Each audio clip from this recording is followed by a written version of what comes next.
Hej hej. Nu är vi här ju. Då kan man tala om var vi är också. Gör inget, för ingen vet ju det. Trevligt att komma till.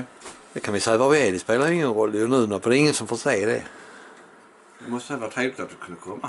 Ja, det var roligt. Och titta i det här gamla Gräddmejeriet. Ja. Som var gräddmejeri från 1906 Och var är vi någonstans? till 1931 i Helgad. I Helgad, ja. Ja. På andra våningen där pigan eller arbetarna bodde. Ja. Oh ja. Ja, det var kul att komma ut Och här. har det kommit fönster. På kvällen här. Ja, det är på ovanvåningen. Ja. Det var riktigt intressant att komma hit. Klockan är 20:10 va? Vad är det för dag idag? 21 februari. 2017. Och den klockan går rätt. Ja, det gör de va? Har du tickandet om någon annan? Ja, det gör man. Där är ugglan. Den ser ut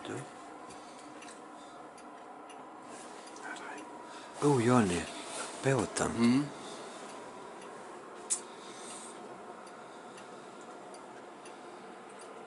Ja, titta. Det är dokumentation. Ja. Det är den här du ska sova på i natt. Ja, där ska jag sova i natt på den.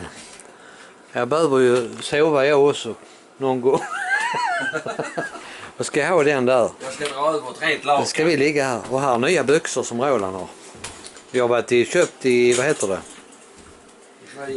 Svenljunga, höll jag på sig. Vad fan var vi någonstans? Vi var på Syd Ica Maxi. Ja. Och så är det till och med byxor där. Ja.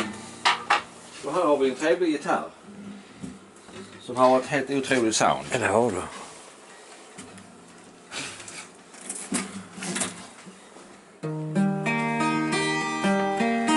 Jag höll på att säga grannarna, här är inga grannar.